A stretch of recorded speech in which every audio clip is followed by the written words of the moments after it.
Welcome to my channel Avani's world. Sri Parabhava నామ సంవత్సరం ఉత్తరాయణం గ్రీష్మ ఋతువు అధిక జ్యేష్ఠ మాసం శుక్లపక్షం. ఈరోజు ఏకాదశి, హస్త నక్షత్రం, మంగళవారం. ఈరోజు అందరము కూడా ఓం నమో భగవతే వాసుదేవాయ నామాన్ని జపించాలి. ఓం నమో భగవతే వాసుదేవాయ, ఓం నమో భగవతే వాసుదేవాయ, ఓం నమో భగవతే వాసుదేవాయ. ఈరోజు ఈ నామాన్ని జపించడం వలన పూర్వార్జిత కర్మఫలం అనేది తగ్గుతుంది. కలియుగంలో దానానికి మంత్రానికి అత్యధిక శ్రేష్టం ఉంటుంది, ఫలితం లభిస్తుంది. ఇక ఈరోజు మంచి మాట. ఈరోజు మంచి మాటలో భాగంగా మనం అర్థం చేసుకునే దాన్ని బట్టే ఏదైనా కూడా మనకి అనుభవంలోకి వస్తుంది. తెలివి కానీ, దృష్టి కానీ, మన మనస్థితి ఎలా ఉంటే ఆ విధంగా మనం అర్థం చేసుకుంటాము. స్కూల్లో టీచర్స్ అందరికీ ఒకేలాగా బోధిస్తారు, కానీ స్టూడెంట్స్ కొంతమంది పాస్ అవుతారు, కొంతమంది ఫెయిల్ అవుతారు, కొంతమంది ఫస్ట్ ర్యాంక్ వస్తుంది, కొంతమందికి తక్కువ ర్యాంక్ వస్తుంది. అది స్టూడెంట్స్ ఎంత శ్రమిస్తారో, ఆ సమయాన్ని ఎలా ఉపయోగం చేసుకుంటారో, విన్నదాన్ని ఏ విధంగా అర్థం చేసుకుంటారో దానిపైన ఆధారపడి ఉంటుంది. అలాగే మనకి భగవంతుడు, ప్రకృతి ఎన్నో అవకాశాలను మనకి ఇస్తూ ఉంటారు. మనం దానిని ఎలా ఉపయోగం చేసుకొని పైకి వస్తున్నాము అని చెప్పేసి గుర్తుంచుకోవాలి. అవకాశాలు మళ్ళీ రావు, అన్ని రోజులు ఒకలా ఉండవు. అవకాశాల కోసం ఎదురు చూస్తే వయసు అయిపోతుంది, జీవితం మీద విరక్తి పెరుగుతుంది.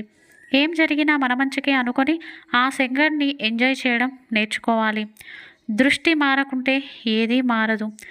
ఈ సృష్టిలో సకల జీవరాశులు ఉన్నాయి. మనుషులు, వృక్షాలు, జింకలు, సింహాలు.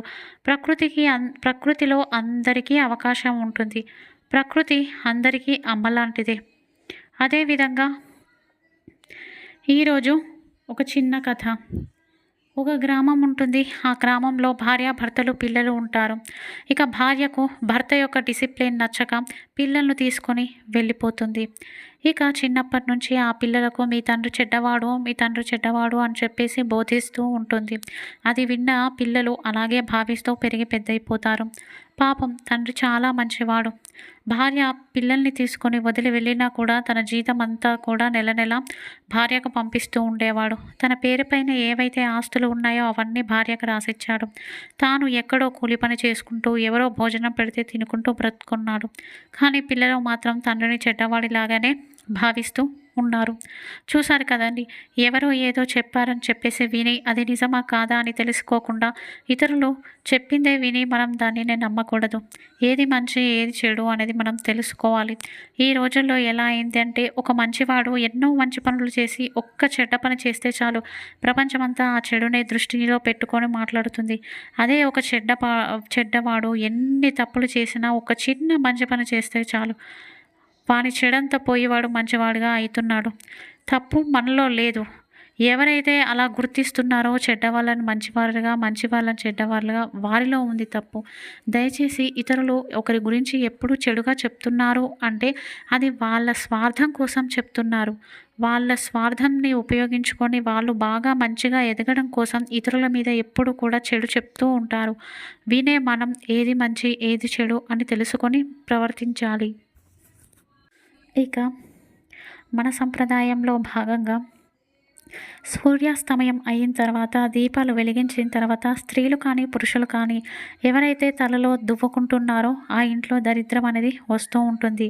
ముఖ్యంగా స్త్రీలు ఎవరైతే సూర్యాస్తమయం అయ్యాక దీపాలు వెలిగిన తర్వాత చిక్కుముడి తీసుకోవడం, జడలు దువ్వుకోవడం లాంటివి చేస్తారో వారికి ఎన్ని ఆభరణాలున్నా నిలబడవు. అలాగే ఎంత ఆస్తులు ఉన్నా కూడా నష్టం జరుగుతుంది. ఎప్పుడూ ఆ ఇంటికి దారిద్రం అనేది ప్రాప్తిస్తూ ఉంటుంది. మీరు అవసరమైతే చిక్కుముడి డే టైంలో తీసుకోండి, రాత్రి అల్లుకోవచ్చు. కానీ జడ దువ్వుకొని చిక్కులు మాత్రం రాత్రి సమయంలో తీసుకోకూడదు.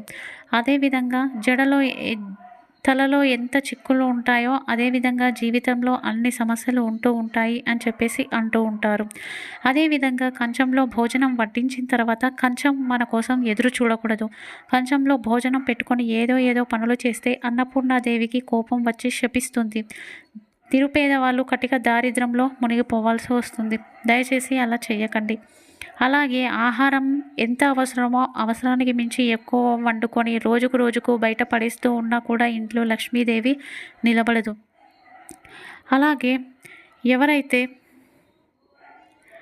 అప్పులు చేసి మరి లగ్జరీ లైఫ్ను అనుభవిస్తూ ఉంటారో వారికి కూడా లక్ష్మీదేవి నిలబడదు.